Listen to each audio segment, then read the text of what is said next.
असां उत्तू शांत जापदे साडे अंदर लगदी जंग सानू चुप छपीता वेख के पे आखण लोक मलंग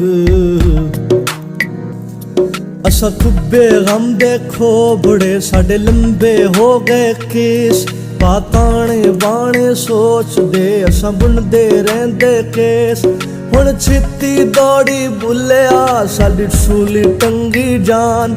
तैनू वास्ता शाह अनैत दा ना तोड़ी साडा मान असां पैरी पाले घुंगरू साडी पावे जिंदगी